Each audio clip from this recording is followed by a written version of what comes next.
begins tonight. A West Coast battle between the 49ers and the Rams is just a few hours away. Oh, look at SoFi Stadium. It's gorgeous. The 49ers dealing with a ton of injuries. We are going to update you on all of that.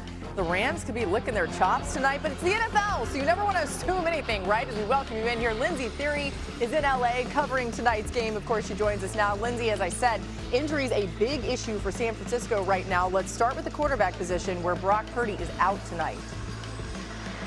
Laura, Brock Purdy's out. Mac Jones will get the start again. He has confidence in his ability to step up. He won a couple games for the Niners in weeks 2 and 3. He says he believes in his process when it comes to preparation, regardless of whether he knows he's going to start or come in off the bench. Obviously tonight, very clear he will be the starter.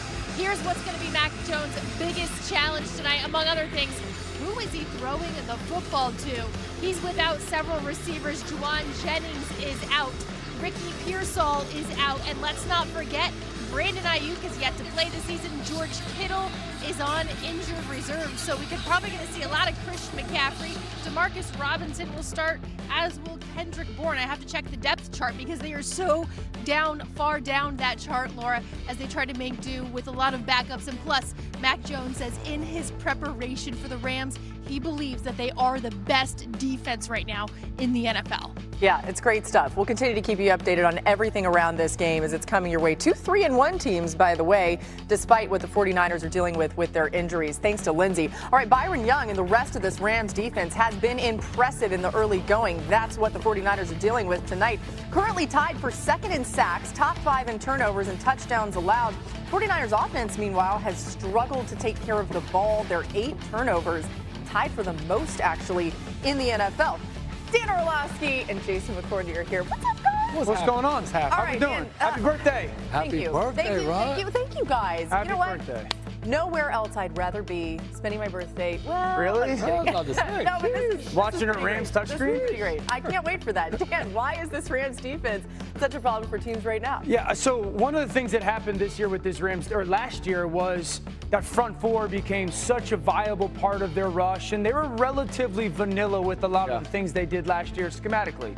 Then this year, what they've started to do is kind of expedite the simulated pressure from their defenses.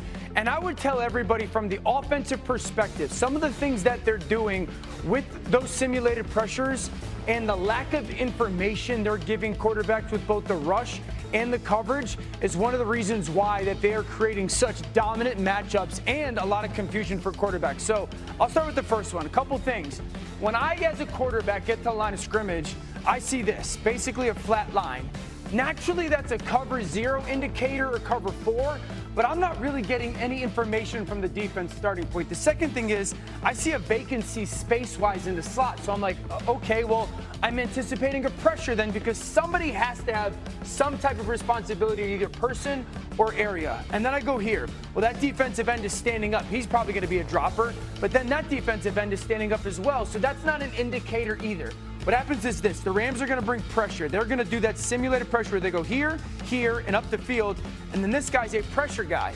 Now, J-Mac, I get a dropper, right? I get that dropper right there, and from an offensive perspective, I go, okay, I got 1-2, but they have 1-2-3. Well, that's advantage them. I'm outnumbered. Absolutely. And then I go up top, and they go, I have 1-2-3, but you have 1-2-3-4. I'm in a bad space offensively. Exactly, and for us as a defense right now, I love that you showed this, and it's just a 4-man rush. But when you give us empty, now we have a lot of times have to get into what we call our empty check. And this right here is a defense that allows them to go 4-on-3 up top. And then now here for these guys down the bottom, he knows I have help inside, and I can force that, but I'm going to have to close to this guy because he's just a spot dropper. He's not going to collision or run with this guy. The beauty of this is up top. Now you get a chance to have 2 DBs, a safety right here and a corner up top. They're looking to see how these 3 are displaced once the ball snaps. 2 of these guys go vertical. That means I have the inside guy, you have the outside guy. And then for me, like when I see this safety drive this, because this ball almost gets picked off, I look at it and go, well, if that safety's driving it, I want to launch a post, right? Absolutely. But you guys have outstanding leverage when it comes to this safety or this corner playing inside leverage, and it almost ends up an interception. Then I'll go to the next one. This guy's Jared Verse. This is a Defensive Player of the Year candidate. As a quarterback, I'm sitting there going, okay, I have to protect those 4 or 5 guys. I'm getting all those people walking around as a defense. I need the ball to get snapped on the roll, which is where San Francisco is going to be tonight. And now all of a sudden, that guy gets pressure running through my center, and then there's that shell coverage.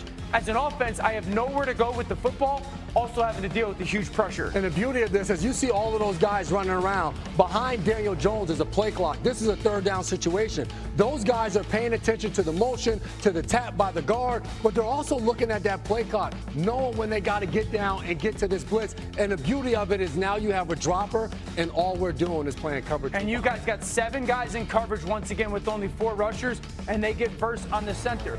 That's going to happen tonight. The Rams are going to find the person that they would want Jared Verse matched up on, the guy that they think pass rush-wise gives them the best chance one-on-one, but they're not exposing their secondary number-wise. That's going to be a challenge for the 49ers tonight. It's also going to be a challenge for all offenses playing against that defense. Yeah, J-Mac, what's the counter from San Francisco's offense tonight, especially considering that, as Lindsay told you off the top, you're going through the entire depth chart, people are injured. They only have 2 players on their team, McCaffrey and Juszczyk, of guys that actually caught passes for them a year ago. So they're going to lean a ton on Christian McCaffrey, and that's what they've been doing. Now it's about how you deploy him and where you move him around. Right here, he's almost in a tight end position, gets matched up on an outside linebacker, and here it is, easy pitch and catch to the outside. They're not just going to keep him in the backfield. This I love. Motion to a slot receiver. Now you get 3 guys and it's empty. You expect McCaffrey to run a running back route, but this isn't that. He runs what we call a 7-cut, a deeper out, and scores the touchdowns against the New Orleans Saints. This, Dan, I don't know where you call this placement of the running back. Motion's out. He's in a wide receiver stance. He runs a comeback. Oh, yeah. This is a wide receiver route that he's able to get one-on-one and beat his guy. And this is a 4th down situation. Motions to a bunch on the outside, and now you force communication between 2 DBs, and here it is on a 4th and 2. They pick up a 1st down. This is in the 4th quarter of this game. So for McCaffrey, how do you move him around Kyle Shanahan? Because they're going to be keyed in on him, but you still got to find ways to get him and the real ball. quick, easily, I think the 49ers need to find easier completions for their quarterback early tonight. A lot of last week was Brock Purdy too much downfield. Easier completions tonight. One area to watch was CMC. The Rams have the best goal-to-go defense this season. McCaffrey has the most goal-to-go rushing attempts. Let's get Adam Schefter in here with some top stories. And Shefty, we start in Baltimore. All eyes on Lamar Jackson's status this week. Laura, for the 2nd straight day today, Lamar Jackson did not practice due to that hamstring injury, and it's looking like he'll be unable to play Sunday against the Houston Texans, which would mean that Cooper Rush would step in and start for Lamar Jackson. Let's keep in mind, the Ravens play the Rams at home next week before there's a bye, so they could opt to hold him out of 2 games and get a month's worth of rest. Let's also keep in mind one other issue for the Baltimore Ravens. Their Pro Bowl safety, Kyle Hamilton, did not practice today due to a groin injury that it seems he sustained during practice yesterday. So they already are missing a whole bunch of starters. They're missing Lamar, and now they could be without Kyle Hamilton as well. Golly, it's like the theme of the day for any team that's facing the Rams in upcoming weeks. J-Mac, whether it's Lamar or Cooper Rush, is there a vulnerability in that Texans defense, though, that Baltimore can try to exploit? I love the Houston Texans defense, but if I'm the Baltimore Ravens, whether Lamar's out there or not, I'm handing the ball off to Derrick Henry. 4 career games of 200 yards against the Houston Texans. And a part of that is getting to the 2nd level. If you can get up to those linebackers, which are pullers, which are down linemen, you can gain some yardage against them and force those smaller backers who run all over the field to have to go through your big guys up front to make tackles. It's also an advantage to have your quarterback under center and Derrick Henry behind him and him running downhill and being able to dictate where he wants to go and cut off of those blockers. I think it's huge for the Baltimore Ravens for him to get going. He had 18 rushes in week 1. Since then, it's been below 15, falling all the way to 8 last week. Yeah, the Texans have allowed the 2nd most yards per rush versus pistol formation over the last 2 seasons. Great stuff from J-Mac. All right, more quarterback news here, Adam. This time in Washington, where Jaden Daniels has missed the last 2 weeks. What do we know about his status? Doctors have cleared him to return to practice, and he believes he's going to be able to play on Sunday against the Los Angeles Chargers. So that's good news for Jayden Daniels, who missed the last 2 weeks with a knee sprain. He was replaced by Marcus Mariota, but the doctors feel like he's made progress with the 2 weeks off, the 2 games he's missed, and now he is expected to be out there on Sunday, back behind center for the Washington Commanders. Dan, sorry, we were stretching over here.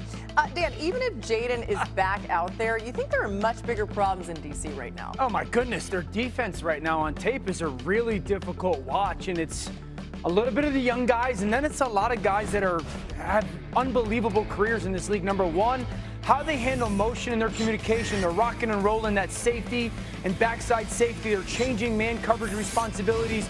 One's trying to communicate to the corner at the bottom of the screen, and all of a sudden both that corner and that drop down safety end up playing Drake London by themselves. Nobody's playing Kyle Pitts. It's man-to-man coverage, so communication and motion settings. Number two, Marshawn Lattimore is an all-time great corner over the last 10 to 15 years. Right now, he's just struggling in man coverage, and teams are realizing it, and they're just taking shots at him, either getting that shot hit or getting a penalty. Bobby Wagner, outstanding Hall of Fame linebacker. I think teams are searching him out in man coverage, and I think that's where the Commanders are, is like, they don't necessarily want to be in man coverage, but they have to be in man coverage, but they can't be in man coverage. And then nosy eyes. This is, once again, man-to-man. You have a certain person, everybody, guy for guy. Both defenders at the bottom of the screen in this little ball fake have their eyes in the backfield, not in their guy. Michael Penix has 2 options to throw the football to. And so I think for Washington, indifferent of who's playing quarterback, if they're going to be the team that they thought they were going to be coming off of last year, they got to get back to some really good base fundamentals of how they're going to play defense. Right now, their defense is the biggest question mark of the football team. All right, more from Adam throughout the show. Injury Report Live. I was going to say NFL Live, but really it is Injury Report Live at this point. Let's get some more from Adam here. Let's start with an update on Bucky Irving in Tampa.